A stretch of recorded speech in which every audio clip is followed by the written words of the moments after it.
在贵州的深山悬崖绝壁之上，竟然隐藏着一座神秘的木房子，门前就是万丈深渊，一眼望去，心惊胆战，双腿发软。从高空俯瞰，这座木屋仿佛悬空而立，屹立于绝壁边缘，因此被网友戏称为现实版黑木崖。究竟是谁会把房子建在如此险峻之地？是隐士高人，还是另有秘密？今天就跟随我的镜头，一起去揭开这座空中木屋的神秘面纱。大家好，我是阿乐。现在我来到贵州煤潭的大山里面，那座神秘的木房子，它就在我身后的这座大山之上。这座山看起来也是非常的奇特，它的高度我感觉最少有200-300米吧。我们想要到达上面，应该需要徒步半个小时以上。好，现在呢就跟着我的镜头，我们上去一探究竟。现在我来到了这座山的山脚下，它这个地方还居住着一户人家，我们需要从这个地方上去，但是这条路也是杂草丛生。这户人家养了很多的鸡，全在他家的后院。他这种鸡就是农村这种散养的跑山鸡嘛，因为这个地方就他一户人家，独占一座大山，这个鸡的味道应该是非常的好啊。但是他家的后院这个地方好像塌过了。其实这户人家的风景还是蛮好的，他后面这一座大山就他一户人家。它滑坡的话只是这个位置，因为上面就是森林嘛，有大树的，不可能滑坡的。它还是离这个地方比较远的，还是挺安全的。好，现在我们继续上山吧。这个地方有很多的板栗树，我们能看到上面还结了很多的板栗。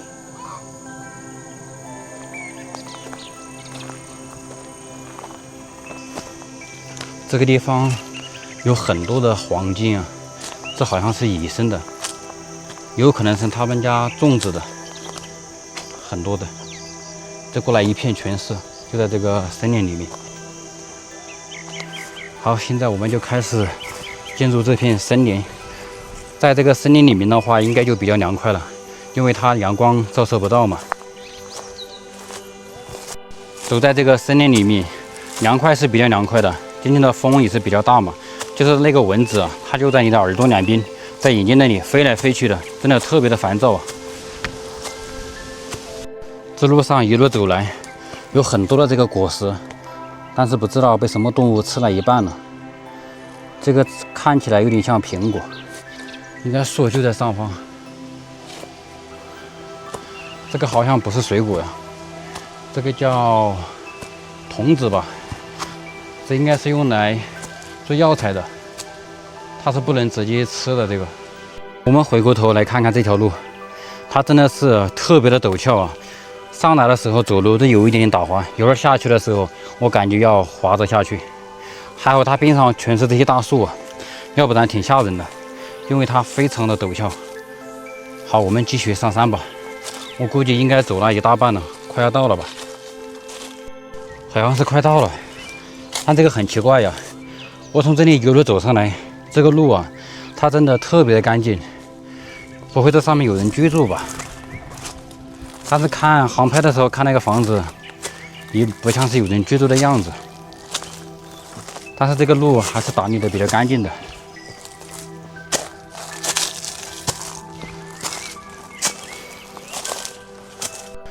这个地方有人工垒了一堵墙，哦，原来它是这个石梯路。从这里上去的，我们看到这里有一块断裂的碑，我们过去看一下，上面写了啥？这块碑的话，应该是功德碑，上面刻的都是人的名字。我们来找一下它的落款，这写的是民国12年，民国12年到现在有100来年了吧？这上面它应该是一座小庙，不知道上面有没有守庙人啊？因为这条路打理的比较干净。好，现在我们从这里继续上去。前面这些石梯路也是靠人工开凿的，它以前应该是跟边上这个岩石是高度是一样的。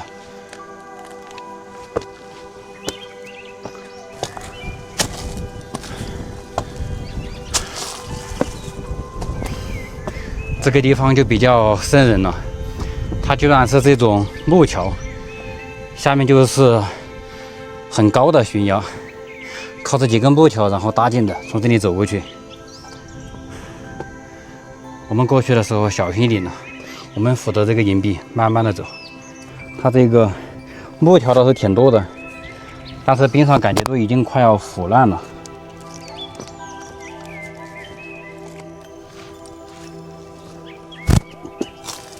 现在我们回过头来看一看，它这个其实比较吓人的，因为下面真的是特别的高啊，这边上这个木材已经快腐烂了。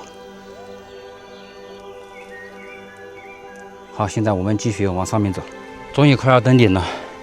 我们来看看这座山，真的好高啊，而且它特别的垂直，还好边上有这些树啊，如果没有这些树的话都不敢上来。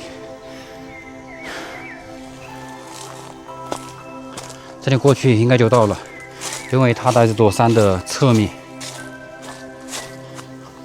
我们看上面这些路被清理得特别的干净，感觉被人刚清理不久的样子。我到了，我看到这座木房子了，就在前方，它就建在这个岩壁之下。这里还有一棵大树啊，这棵树也是非常的漂亮，它刚好可以用来顶缀这个房子。好，现在我们走过去看一看。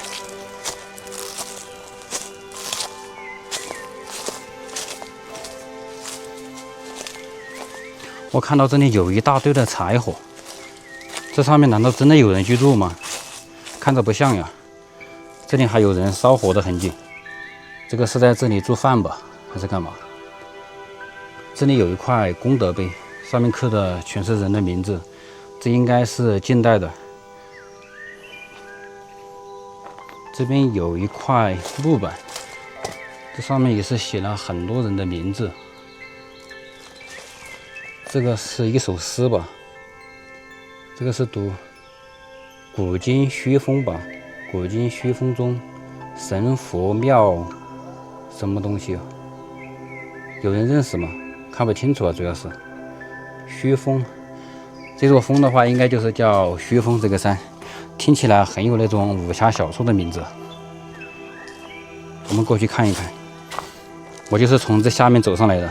它这个半山腰有一条马路，实际上这座山是特别的高的，因为最底下就是峡谷。这条马路它只是在半山腰的。我们到这里面去看一看，这个门这里都有这个制作网了，我们用这根棍子给它打一下。这上面它就是一间小庙啊，但是看起来非常的简陋，应该是没有人居住的。它这个是四面漏风的，因为它建在这个岩壁之下，下雨的时候是淋不到的。这里也放了供奉了一排的这些雕像，这些神像。这个为什么是倒着放的呀？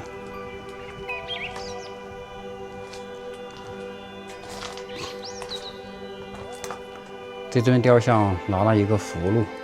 这里还有一个很小的，这中间这里已经被这个红布盖着了，看不到。我们能看到这个是莲花，这可能是观世音菩萨。这边还有，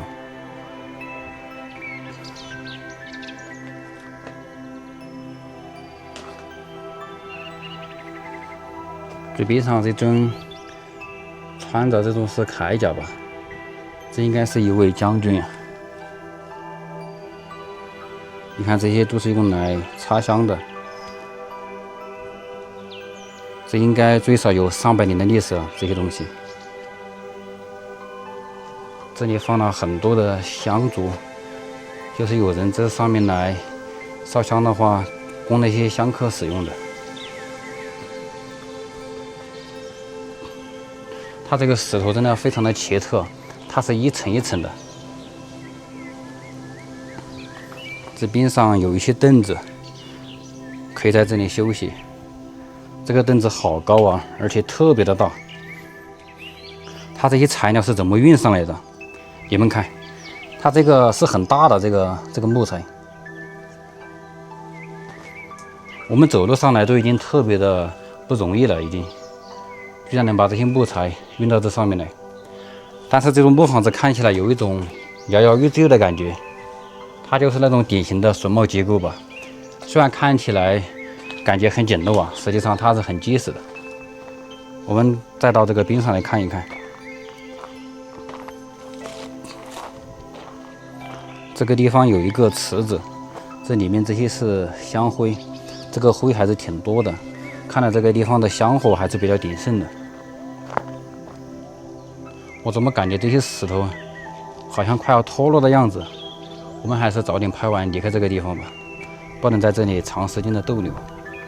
这地上有很多的这些云孔，这里面它就是那个地骨牛，也是一种中药材嘛。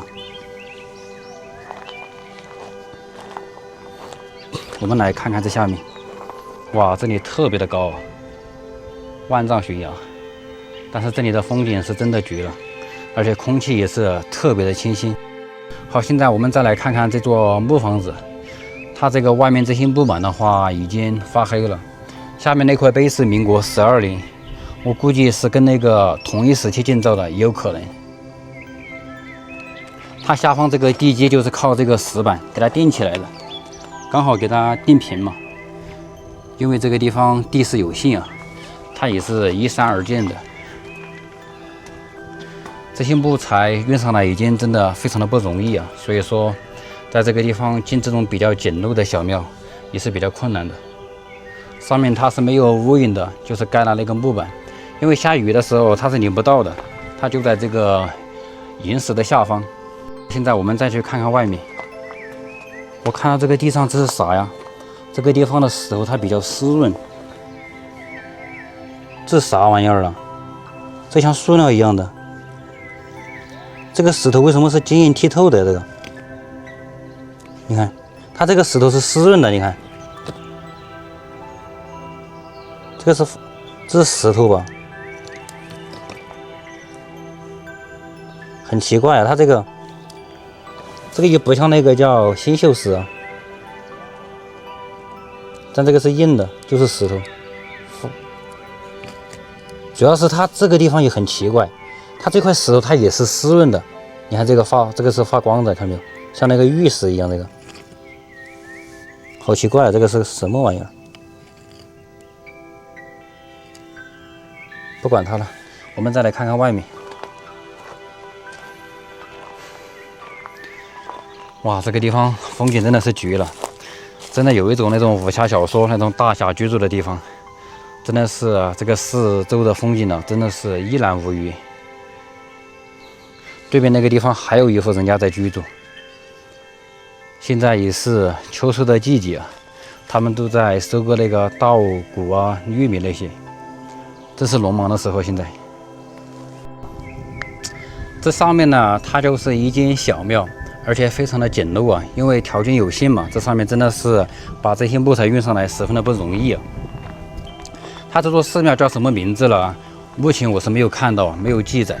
它这个山的话，这个位置是叫虚峰，这上面它是没有人居住的，只不过这边上这些柴火，我感觉应该是有守庙人，可能就是山下的一些村民吧。他们偶尔会上来，就是清理一下路上这些杂草啊。他们有时候可能会上来上上香什么的。他们就在这个地方，可能简单的吃斋饭什么的吧。这只是我的个人猜测。好，今天的探索呢就到这里了，感谢大家的收看，我们下一期再见。这一阵风，我吹春。